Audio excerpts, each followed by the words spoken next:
I met Trey and Chad McLarnon in a packed bar at an after-party for CineQuest, downtown San Jose's premier film festival, and as all good filmmakers do, they invited me to watch their feature film, The Other People, an uncomfortably realistic thriller with a supremely innovative premise. The Other People follows a newly minted family as they are terrorized by strange events in their new home, and employs themes of isolation, confusion, and fear. The film is a masterful blend of uncomfortable timing and strong emotional performances punctuated by sharp bursts of gut-wrenching terror that left me looking over my shoulder and behind every door whenever I found myself alone for the next several days. Before they jetted off to their next screening, Chad and Trey graciously sat down with me to discuss the industry, their process, and how two brothers came together to produce films that tug at the very fabric of sanity without losing their own. And with that, please enjoy the show.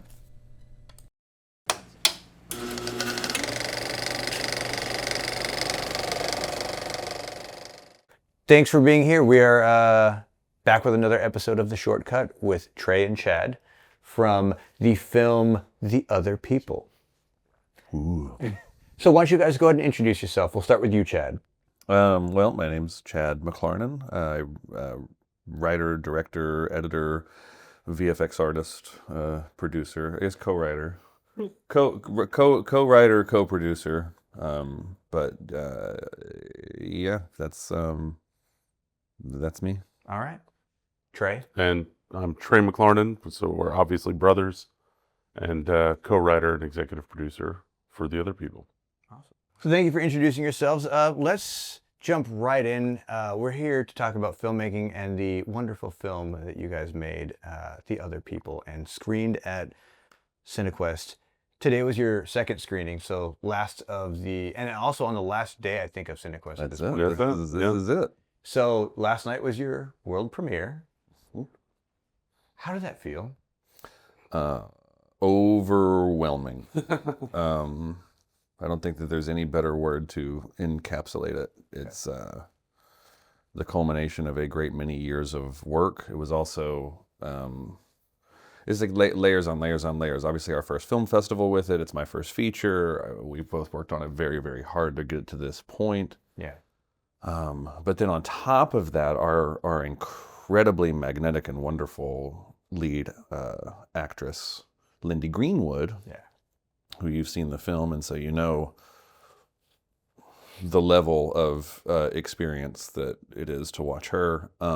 She'd never seen the film, and she was sitting. She was sitting right next to me last night, which was both nerve-wracking, and then she thankfully had a very good time with it and came away from it very proud. But having her specifically be proud of this film is a major goal of mine. And so to be sitting in that incredible theater right next to her and hearing her reactions to this thing from that she, hasn't had any in her life in any way since 2021 when we shot it, that was a roller coaster experience last night. I have always imagined, and I haven't done it yet, but I've always imagined or wanted to sit at the front of a film I'm premiering with a chair facing the audience and just watching their reactions. Yeah, sure. Oh, you should sit in the back and watch people. I'm like, I can't watch the back of their heads. I have no idea what's going on. I want to see their faces, if they're laughing, crying, rolling their eyes, right? Right. And I imagine sitting next to her was, Yeah. very emotional. And then every now and then she leans in and she says something, and it's just it was such a treat. But the great thing about the California theater is that all the seats are really old. Yeah. And so they squeak. And so when everybody's when it's an intense scene and it's uncomfortable, it's like in a normal theater or a more modern theater, it would be basically silent, and it would feel like. But in the California, it's just this. Yeah. Because everybody's shifting in their seats because of the tension, and it's like, oh, can we show it here every time? This is amazing. Yeah. You guys did an incredible job on the tension. I talked to Trey at one of the meet and greets before, and this became one of my top 3 to make sure I saw for this festival. What were the other 2? So I saw, well, one of my friend's films was premiering. Okay. So I had to go see hers. And then there was a block of shorts, the Mindbender shorts. Oh, I yeah. really wanted to see. It's funny, I say this, I come from a horror and like thriller background. I haven't done a horror or thriller movie in like 10 or 12 years. And the last one I did, of course, was some little short we did, didn't go anywhere. I don't think we even got into a festival. It was like for a contest or something like that. Yeah, sure. But I absolutely love it. And every time I see stuff like this, it has been pushing me more and more like, you got to go back to like doing some thrillers and horrors. Like, which is why I pointed out earlier, but when we were talking, like, this is partly why I even do the podcast, is to just inspire myself and inspire others. And I was so inspired by the conversation we had, Trey, and your passion for it. And what really caught me was, you told me, and I'm assuming since you're the brother, that that this is, between both of you. If I disagree, I'll tell you. Well, you said that it was inspired by something your father used to do. Oh yeah. I'd love to. Yeah, sure. I mean, it's weird. Movies come from all kinds of different inspirations, and this is a very claustrophobic horror thriller film. Yeah. But it started from a joke our dad used to tell. Which is when he would leave the house when we were kids, he would lock the door, and then before he would turn away to leave, he would ring the doorbell, and we would laugh and say, "What are you doing?" And he would just shrug and say, "I just wanted to see if anybody would answer," and we would laugh and go away. And this film was kind of born out of us thinking about, like, well, what would it look like if somebody would answer? Yeah. What would that be? And starting to ask that question led us down a road of a bunch of research and a bunch of other things you do in the development of a script. But the kernel of where it all started is that joke. And so it's a dad joke turned horror movie. That's also chock full of dad jokes. It's got a lot of dad jokes in it. There were. Let me ask you this. Why did you decide to make it? Not just, I know that was a part of the backstory there, but why this film? So we had been attempting to make, like, it was the first feature idea that we had. Mm-hmm. Okay. Are you both filmmakers? You've been doing this for a while, or is this like the first? So we've made 7 short films. Okay. I keep saying 7. Maybe it's 6. I don't know how many it actually is, but I keep saying 7. We'll just say 7. Yeah. And then it's where we produced one right before we came here too, so now the number's even weirder. Yeah. So But so we, 8? yeah, I don't know. we have made several short films. Okay. And we've been doing that. We made our first one in 2000. We shot it in 2010. Okay. And then, I mean, I've worked on several features. I've shot a few. I'm also a DP. I've done VFX for a couple of different projects, and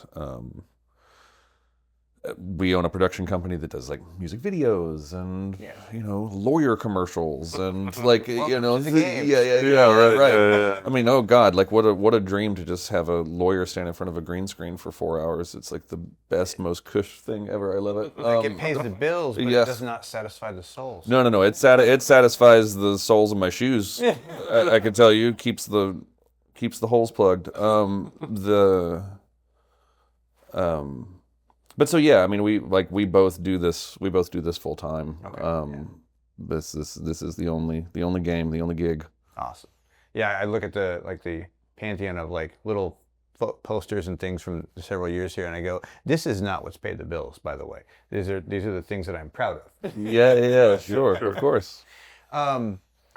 Okay, so how did you start? Like what you sat down, you went to write. I'm co-writing with somebody right now for a job.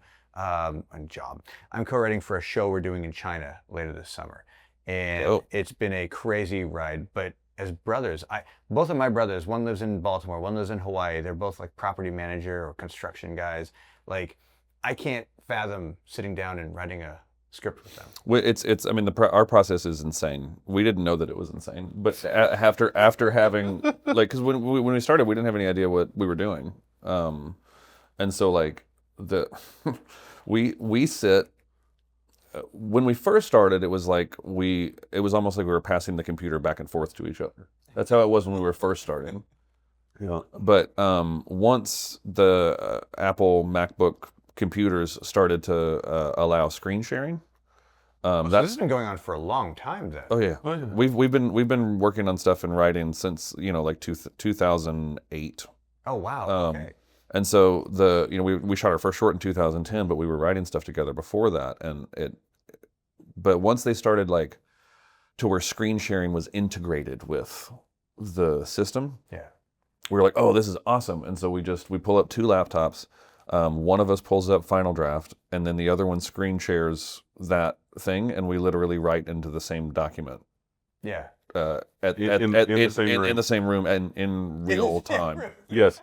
We type over each other. We fight. We fight over the mouse and the cursor. Yeah. And it's basically it's like fight writing. And it's also a thing where one of us will be talking about something or thinking about an idea, and the other one's just over there furiously typing jokes at the other one to try to derail the other one because that it's popping up on the screen. I mean, so it really is an insane process. But then it's funny because half the time that stuff just ends up in the movie. Like the stuff we're just writing to distract each other, just It's really those are the scenes. Yeah. Yeah. Have you guys? Did you start in horror? Is this like did your short? Well, I'm actually curious because you said that you did a horror thing. The last thing that you did was for a contest. Do you remember what the contest was? Oh God. It was something. It was something on MySpace. Oh wow. Like, okay, it was cool. a long time Okay. ago. Sure. I think it had something to do with a John Woo short contest, Oh. and it was like I ended up playing a part as like the guy. I was like 23 years old or 24, some silly young number, Sure. and I ended up playing a cop who was betrayed by another cop, and there was a thriller element to it, but I wasn't the director on that one. And then following that, it was like one of the earliest things that gave me the bug. And so I had all these friends over to my apartment and we started shooting a zombie short. Hell yeah. And I have just, since then I shot like another horror. Oh, actually, you know what? An even better version would be one that we never finished. A gentleman who works around here has a lot of like costumes, military uniforms, things like that. He's a costumer, he's an armorer, he's got probably something like 4,000 or 5,000 weapons that you can. If you need to outfit like a platoon, right? He will give you all the AK-47s for the Russian platoon from 1956. Whatever he has, and he's such a detail-oriented guy. He wanted to put together this project called Beast. So I produced it. He directed, and it was about a crazy, some sort of mystical beast from Kosovo, somewhere over there, that had followed somebody back to the U.S. and they were now in a cops department. We were basically using all the tools and props that he had to make this happen. And that was, I got my start through that in terms of when I was a production designer. I do a little production design, but from 2010 to 2015, I did a lot of heavy production design. I would build sets. I built a spaceship. I built a war bunker for a Korean War film. We built all sorts of stuff for this film. And that was where I learned that filmmaking is about problem solving.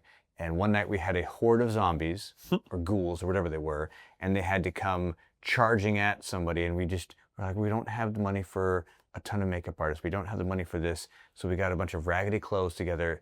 And he actually devised this thing where he had all these crappy little masks, these little like basic eye masks that you'd put on people, but he put little reflecting pieces right on each eye hole.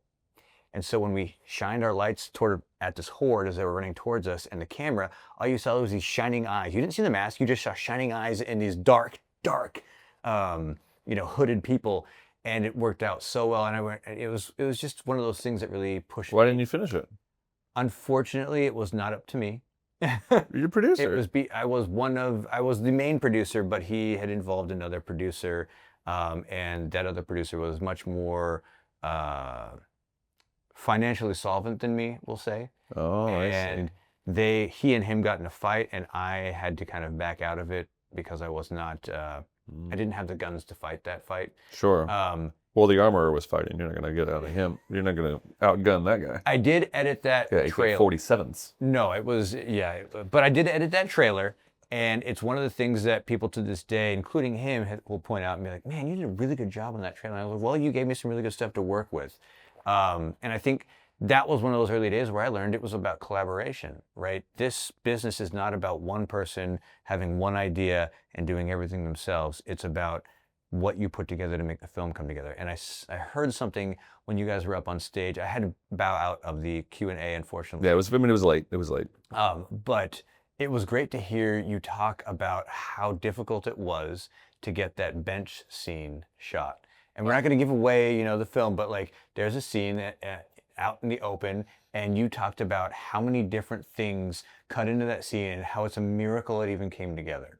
That's true. Oh yeah, it's just two people talking on a bench. Yeah. It's a simple scene in the movie, but we're shooting on a college campus, which we had permission to shoot on, but it's not closed. We don't control, we don't control any of it. We don't control the campus.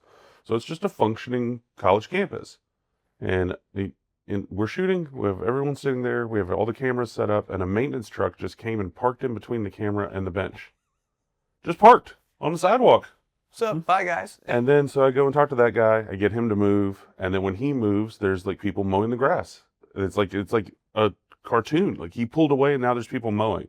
There's people mowing to stop. They stop mowing, then there's people with leaf blowers. I get the people with the leaf blowers to stop, which they didn't speak English, but we were able to communicate a little bit, and they got their boss on the phone, and then I'm talking to their boss. Boss like, you The got producer woes. Yeah, Right. and then you tell my Ben to stop working. yeah, and I was like, Yeah, I was like, I did, but here's what's going on. He's like, okay, cool. So I got that to stop, and then it started raining, and then there was a clock tower. The clock tower started going off, and then a plane went by, and then there was a train, and then somebody started playing a trumpet, and then so he looks at, we're on this giant college campus, and it's like, try to find the trumpets, and we're just running around campus looking. Right, and we didn't say this in the Q&A, but like the band started rehearsing, like the marching band, and so there was like Yeah, it was so. like it was all. It was so many things, and it's the whole time these actors who haven't really worked together yet. This is our second day of shooting. Oh, geez, yeah. And they're trying to get through 6 pages of dialogue on this bench. They're trying to get to know each other. I think it was 8 pages. Or maybe 8 It was 8 pages. I think the edit now is 6. We cut it down, but like yeah. I think that the original was 8-page. But they're trying to fill each other out, Yeah. and they're having a difficult time because there's all these distractions, and it's the second day on set. And so, I mean, the idea that there's any usable footage from that Well, I would sequence. know you did a great job of cutting whatever that was. Listen, how you there's got the audio. that entire scene is saved by one singular individual person, and his name is Brett Wayne Price, our colorist. Like it's the only thing that we had. Like we threw everything at it, and everybody contributed to the process, and obviously like there's a bunch of things that came through to save it, but if Brett hadn't figured out how to even out the color, because it was like it started raining, the cloud cover came over, like that entire scene is up and down in exposure levels because it was a partly cloudy day, and we shot for 4 hours, 5 hours. The sun's doing It was the whole first half of our day was that scene. On the bench, and so like the whole day wanes away, but and it took much longer because of all these problems, and so like Brett and I worked on that scene for a year. Like we would it was always a thing, like as we were going through and locking reels, we could never lock that reel because that one always needed, and it was when right before we exported to send to the DCP, I made tweaks to that scene. Like it's every time it opens up, that scene gets something more. because of the Well, it was fantastic. But that let's talk about that for a second. How many shoot days did you have? So we had 18.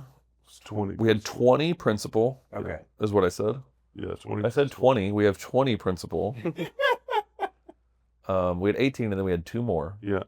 And then we had 2 more. No, so it's 20 principal shooting days, and then we did 2 official pickup days. Okay. Like a few months later. There was like Unofficially, there's a bunch of pickup days. Well, yeah. So we had 2 days where we like called crew back, we called cast back. Okay. And so that was like pickup days, and then there are an innumerably large number of pickups that are just the two of us. Yeah, going out to the house with a camera. Yeah. Things like that. Yeah, that it would just be, we would be in the edit and it would be something that's like, this isn't working. Okay. And so we would go shoot inserts, or we would go shoot. Yeah. Easy to do because we own the camera, and we own the house. That's my house. Oh, that helps a lot. So, Okay. That house is my house, Yeah. and so like the office where they do the like the fight with the chalkboard, like Yeah. I'm just cutting the movie there. So like Okay.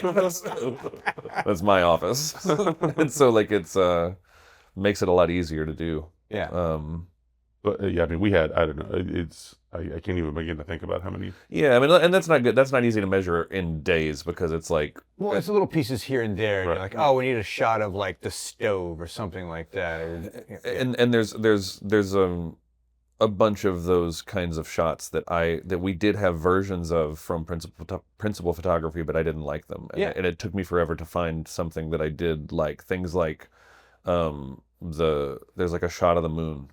And Is that the one where it spins around? yeah, there's like that, and it's clouds that are running by. So like the shot's static, but it feels like it's moving a lot.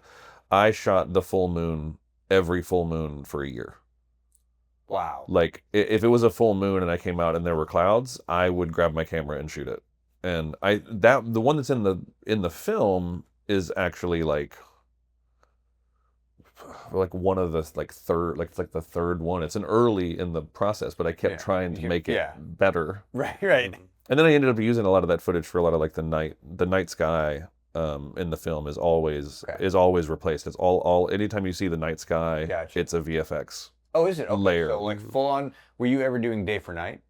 No, we shot it at night, but You didn't like the night sky, and so you were like, no. Well, because the night sky is in. just turbo black. Like the night sky is just Gotcha. it's velvet, and so like, I went in and replaced all of those to add a little bit of depth, and so all of that moon shooting, that's what that footage is. Yeah, so that touches on the thing too. A lot of those times when we were doing just the two of us pickups, a lot of that, it's like that. It's plates for It's plates. elements for visual effects. Yeah. Yeah, I talk when I get in conversations with people sometimes. They'll talk about, well, why are you a filmmaker? How does this work? And what's things that you do? And somehow it comes to the point where I'll be like, I'm a filmmaker. I'm greedy. I want more. I always want more, and I'm going to cut it down to less, but I always want more. And how did you manage to get this whole thing organized for 20 days? Like this is a full feature. That was a lot. You've got several locations in there, and you've got like an convention. They go off. A couple of people go off to somewhere else for a while. Yeah. Like there's a whole sequence of that. How did you, when you were in pre-production, how did you make that work? Well, I mean, it's our first AD, Diana Randy. Did spectacular work helping us get the schedule together, and thankfully at the time, scheduling a project in this way, the two of us were very green at, because we had done a bunch of short films, but they were always just like really cobbled together, not. This was easily the largest thing, and by like 3 or 4 orders of magnitude that we'd ever been a part of. And so like we relied a great deal on our first AD and our DP Jeremy Mackey and our co-producer Tony Dancy. They came through with all of the sort of union set experience. Was this a union job? It was a SAG, but not IATSE. So our crew wasn't union. Okay. Although our crew was union, and we did follow all the union rules. Okay. We just didn't have an official relationship with the union. But it was a SAG project, and then I mean the scheduling we leaned on them a lot, and then the locations were just things that we went out and got. Getting locations is always we have a lot of experience in that. You just call and ask somebody, but then like where you're going to slot them and who's going to go, and then so we get the locations, then we go here. Put them in order. Tell us when we're going. So I wanted to talk a little bit about location. You guys shot this whole thing in Tennessee, right? Yeah, in Nashville. In Nashville, yeah. Okay, so I assume you live out in Nashville. Yeah. We do. Yeah. Okay. Why Nashville? Was it? I mean, honestly, what went into location scouting, that sort of thing? So, I mean, like the house is my house. Yeah. But that wasn't originally the plan to shoot there. Okay. It's just that. So let me ask. So the house is your house. Is the neighbor's house your neighbor's house? Yes. Okay. But the inside of of my neighbor's house is a different neighbor's house. Okay. Okay. So we actually used every house but one on my cul-de-sac.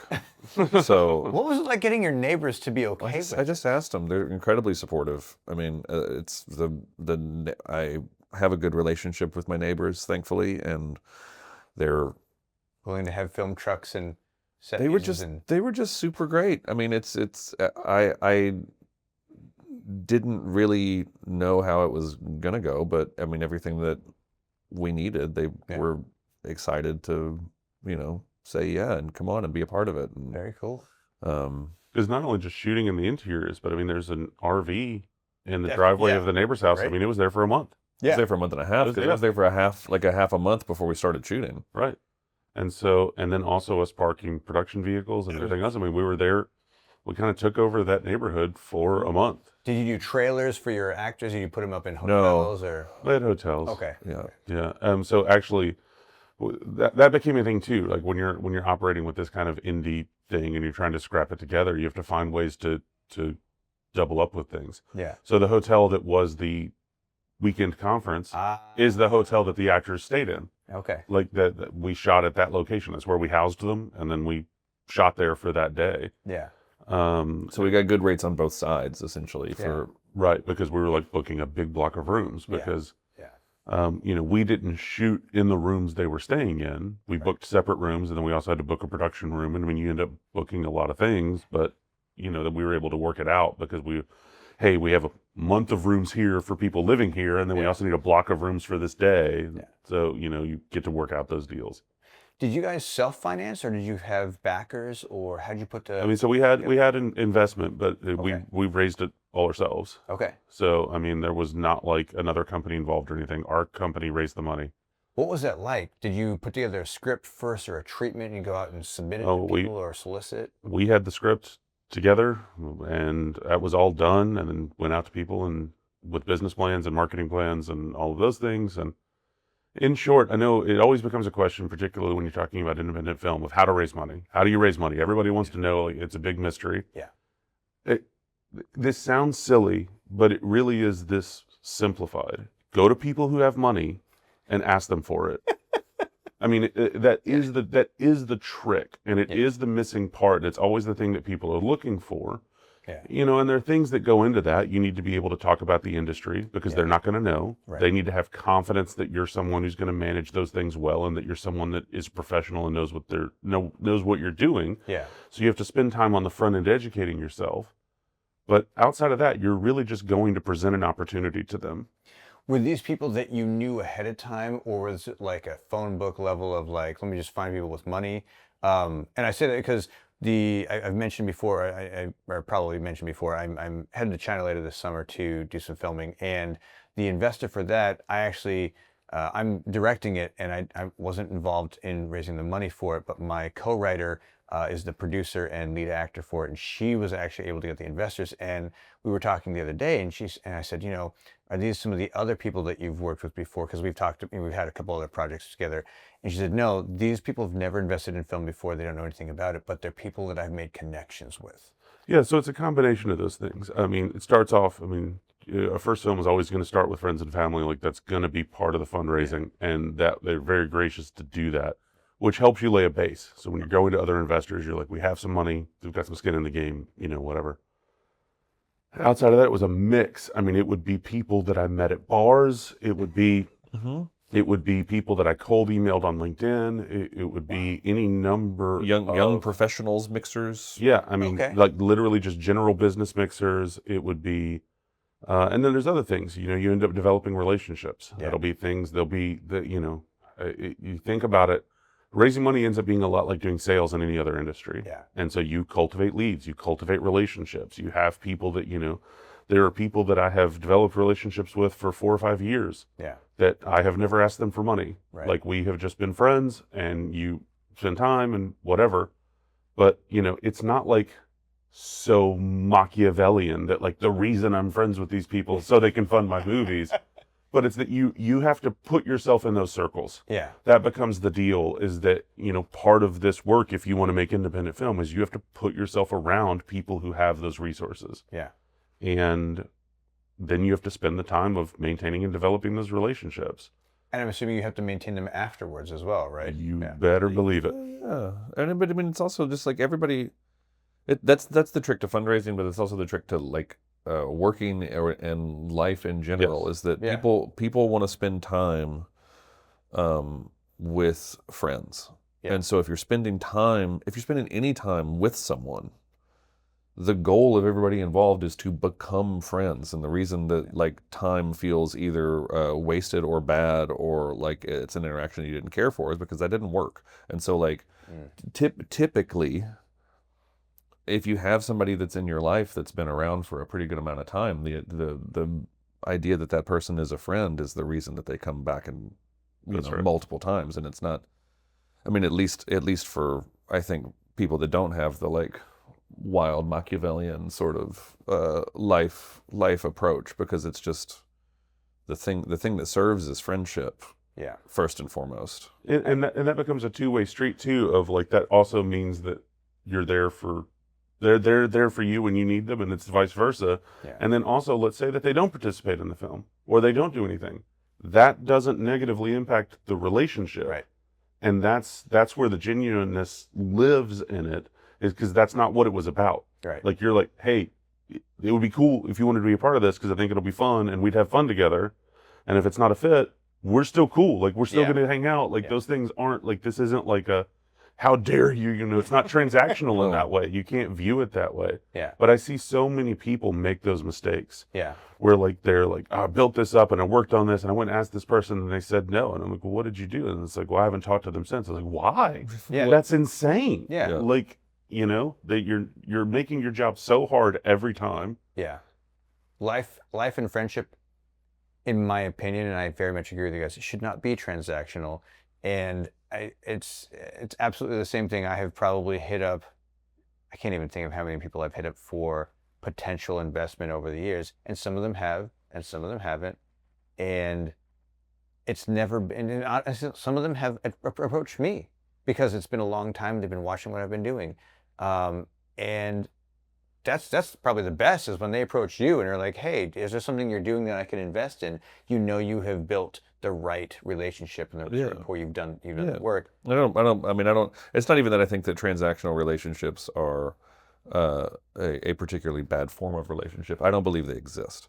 I don't believe that is a structure. I don't think that like favor economy, any of these sort of things that people say, I don't think it's real. I think that oh yeah, I owed you one for whatever. It's just people that are trying to avoid talking about how good friends they are and how much they care about each other. And that if we would be more open with the vulnerability and intimacy surrounding interpersonal relationships, we wouldn't have to invent these myths that don't bear out in practice. Yeah. Even when you're like dealing with the full Machiavellian madness person, because they're like, oh, well, yeah, I owed you a favor. It's like, yeah, but that guy did like 4 things for you and you're not doing anything for him. And the reason is that he's a dick and you don't want to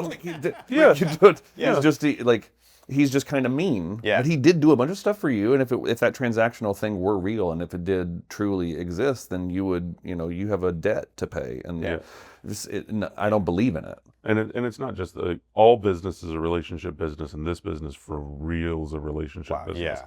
Because if you want to work, you've got to be a cool person to be around on set, because you're going to be there for 12 hours and whatever. Right. I got a great compliment from my producer about 3-4 weeks ago on a shoot, and it was, man, you create a really good vibe on set. And it's not to brag, it was really heartwarming to me to hear him say that about the set, because I have, and as he has been on so many sets where the stress, every set's stress, right? We're trying to get 24 hours of work done in 12 hours. Like, it's just a thing, right?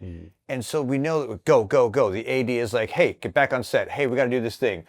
And at the same time, to have somebody, and in your AD also come up and say, yeah, that was great. That was a really good shoot. I felt really confident and comfortable. By the time we got to the end of the, first we started out a little this, and then by the time we got to the end of the day, we got everything done. And I saw how your timeline was going to go. I felt really good. And that's the kind of vibe I want to be involved with, not just create, but I want to be involved with. And I think that's for us in this industry is you learn who you can and can't work with by the vibes you get, and it's so much more personal than I think sometimes people who work in an office somewhere who are like, I don't like so and so in that clique over there, and you're like, whatever, I'm in my cubicle. It's a very different world. Yeah, for sure. Yeah. Let me ask you this: how long did it take you guys to raise the funds? Was it a couple of years? Was it a few months? Yeah. So I mean, we talked about background a little bit. Yeah. I was a litigation attorney for almost 12. That's right. You told. Yeah. Yeah, and I retired from that profession for us to do this. That's right. And- This is your. Yeah. Yeah. Okay. And so I retired from that at the end of 2018. Okay. So the goal was raising the money in 2019, and we were going to shoot in 2020, which was a real good plan at the time. And so that becomes kind of a funky question because we had to delay, obviously because of COVID. Yeah. And so the plan was originally to shoot in fall of 2020, and we pushed and we shot in fall of 2021. Did that give you more time to raise funds? Did you have enough to begin with? Yes and no, because it was hard because COVID also created not only so much uncertainty within this industry, but every industry. Yeah. And so Did anyone ask for their money back? no one ever asked for their money back. Oh, thank God. No, all of our investors, all of our supporters were incredible. That was never an issue. And despite the delays as a result of the pandemic, they were extremely supportive. And despite our very deliberate post-production process, never an issue. Okay. But there were a lot of investors I was talking to that had not yet invested who tightened up Okay. because the pandemic created a lot of uncertainty in their businesses, which was completely understandable. Yeah. And so it did create like a harder road, in that way where we thought everything was ready to go. It wasn't ready to go. It would have been. It just sort of made this gap. Yeah. That, Yeah. You know, The pandemic. everybody made a gap for experienced the everybody. gap. Yeah. Yeah. But you got it We done. fell into Got it done. I'm going to switch gears for a second. There was something I really wanted to talk to you about, and the last short that I did involved a nude scene, and it was honestly one of the most difficult parts of doing that project. And obviously, I just watched your film, not giving anything away, but there are a couple of nude scenes in there. Can you tell me a little bit about that process, especially as a director? How? Because we ended up bringing in a intimacy coordinator, Right. and we hired a woman who, I think her comment was something like, "I thought I could do a nude scene, and then on set, it was a totally different world." Yeah, sure. And It's so hard to do. What was that like for you? Well, so we did not have an intimacy coordinator. It was a very new It was a new thing, right? at the It was time. like 4 or 5 years. I don't want to be entirely that guy, but we probably had 10 more minutes All right, no as problem. far as I think. We'll Okay, wrap it cool. Appreciate it, guys. Absolutely. We just got a thing at 5. But yeah, so we didn't have an intimacy coordinator. They had been a sort of a thing that the union was starting to adopt. Yeah. And it had been there for about a year plus, but in our small market in Nashville, there weren't very many of them. Okay. And so we weren't able to find one that worked with our dates. Gotcha. I would have loved to have one.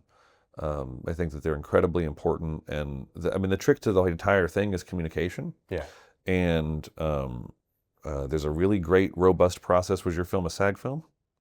No, it was not. So the SAG has a lot of really great processes if people follow them. We went to the SAG's website and we were like, we're going to follow all the rules here and the processes. Did you have nudity riders in the contracts? We did. Yeah. So you essentially have to through agents and managers and in your contracting process, you make like an a la carte nudity order, and that gets But working put with the together and actors signed. themselves, like what was did they have? It's communication. So like it's just that like there's a this is what we're gonna do. This is what we're gonna show. This is what the camera is. This is how we're gonna do this. This is how I'm gonna cut it together. This is the purpose for it. Yeah.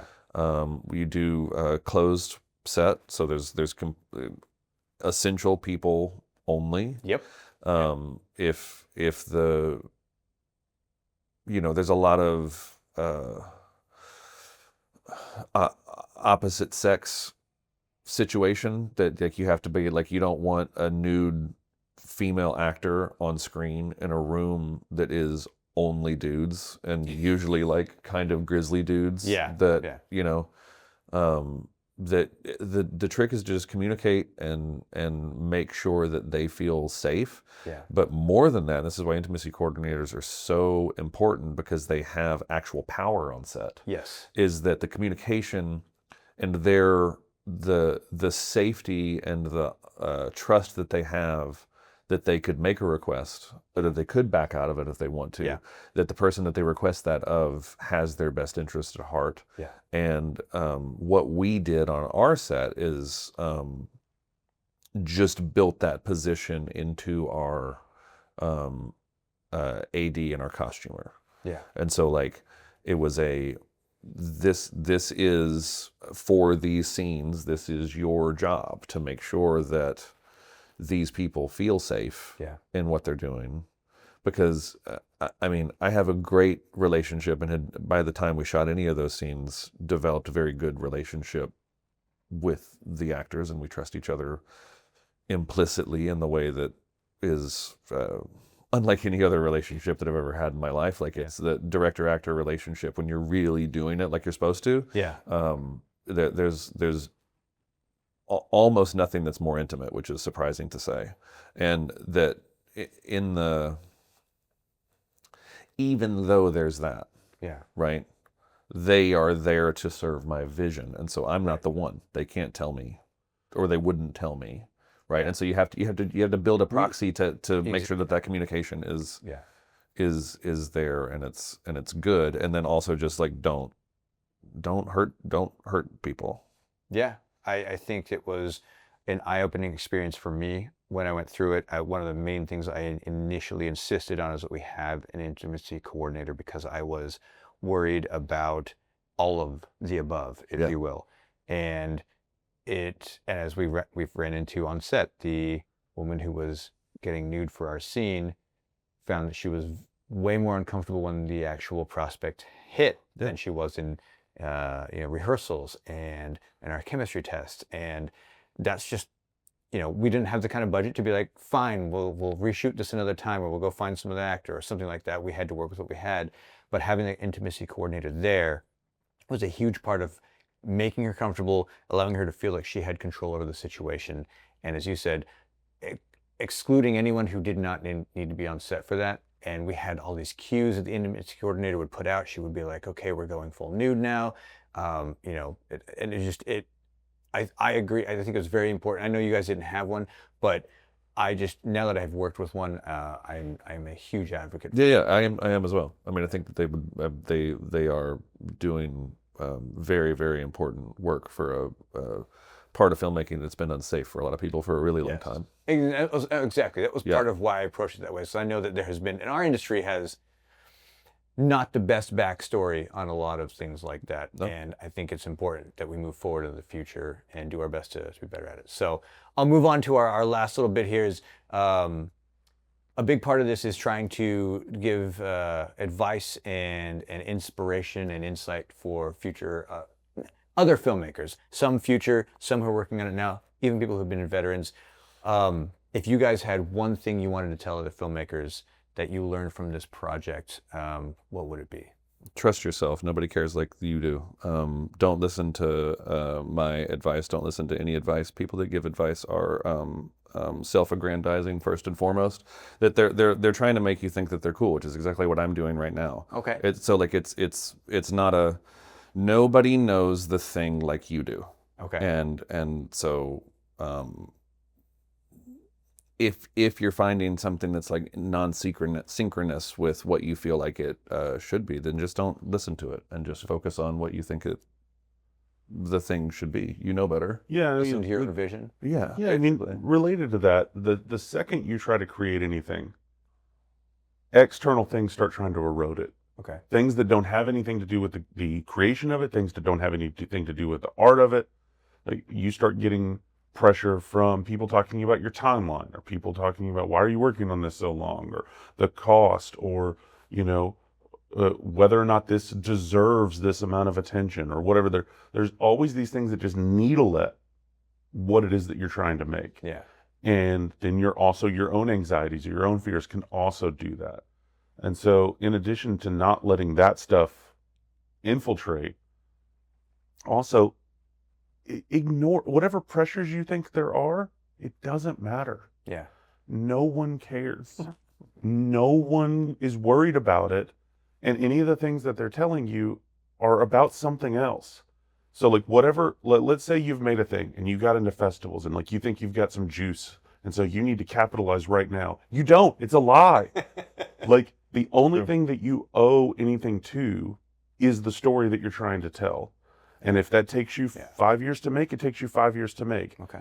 And if it takes you 6 months to make, it takes you 6 months to make. But cutting any corners or sacrificing anything in relation to the story that you're trying to make in order to satisfy something outside of it is a fool's errand. Like, it is crazy. And it's a mistake that we all make, and we've all made, and will all make again.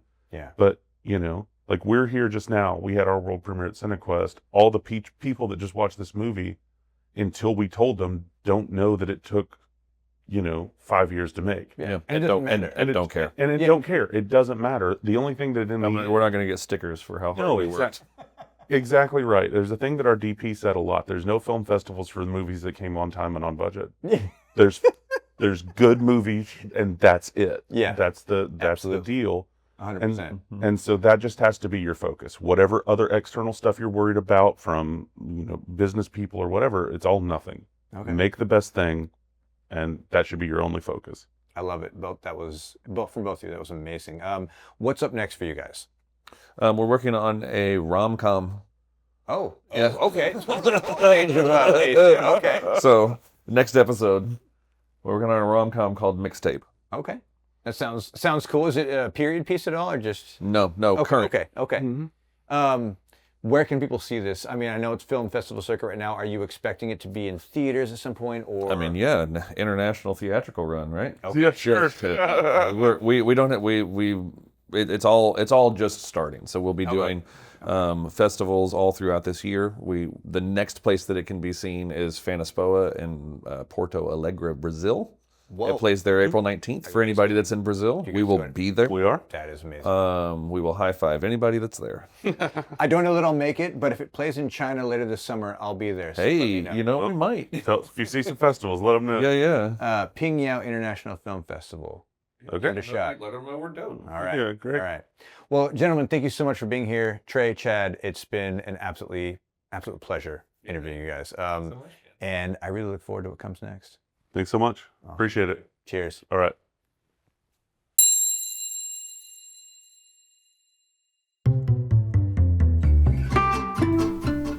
This has been another episode of The Shortcut Podcast. If you're listening early enough, you can find Ramon's film Virgin playing on the festival circuit, and if it's been a while since you tuned in, you may instead be looking for his next scary short film, or perhaps a biblically irreverent feature film based on this proof of concept. I'd like to thank our friends at CineQuest for providing us with the opportunity to bring you this episode, and I'd like to thank you, the audience, for tuning in. My name is Christopher Lee Denise. You can find me on Instagram and other social media as @LocalCinematic, on YouTube as The Local Cinematic, and in real life, wherever great films are being screened. Thanks again for listening, and I'll catch you on the next one. Cheers.